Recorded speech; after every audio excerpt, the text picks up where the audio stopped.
La Mesa de los Pecados Capitales es una de las obras que Felipe II adquirió del Bosco y una de sus pinturas preferidas.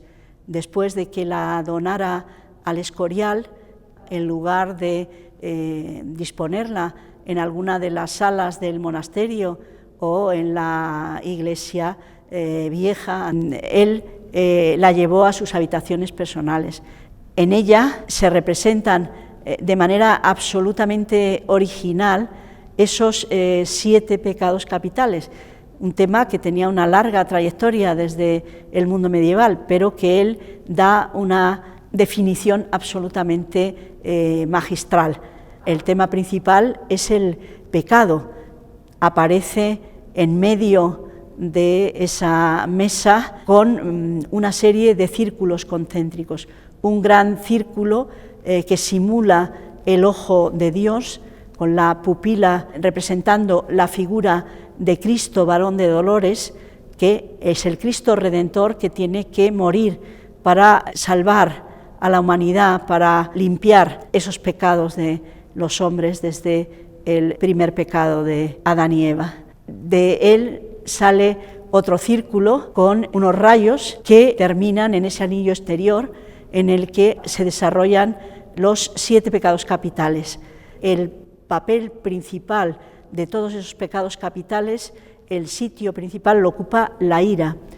Algunas, como la soberbia, reducen su espacio desde el dibujo subyacente a la pintura.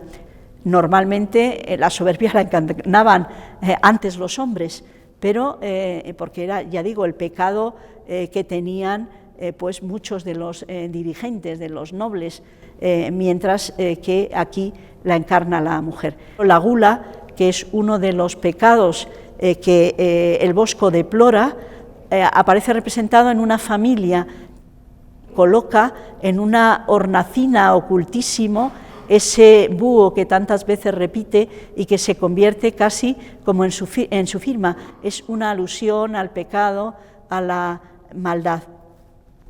En los extremos, otros 4 círculos pequeños representan las postrimerías, la muerte, el juicio, el infierno y la gloria.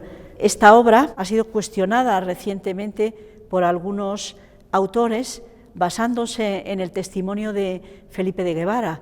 Dice que es obra de un discípulo que es tan bueno, que sigue tanto al Bosco, que casi lo supera, y que no firma sus obras con su nombre, sino con el nombre del Bosco.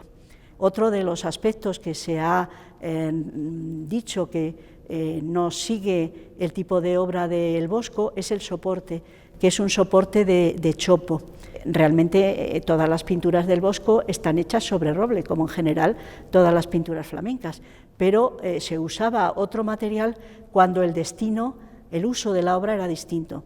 Eso quiere decir que probablemente no estuviera montada, sino que si hubiera que ponerla como tablero de mesa, pues el chopo es un material más ligero y esto favorece su movilidad.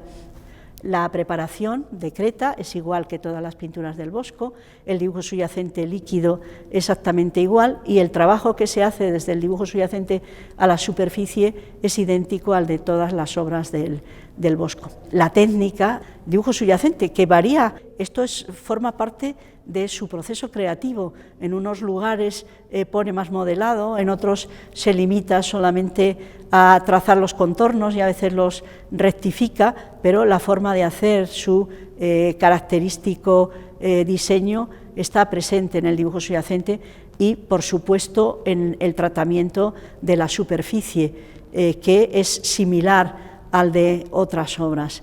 Realmente, para mí, no hay duda de que esta obra está realizada por el Bosco. No solamente su concepción iconográfica, sería imposible pensar en cualquier otro y menos en un pintor del que no queda rastro ni de nombre ni de nada, por muy discípulo que fuera.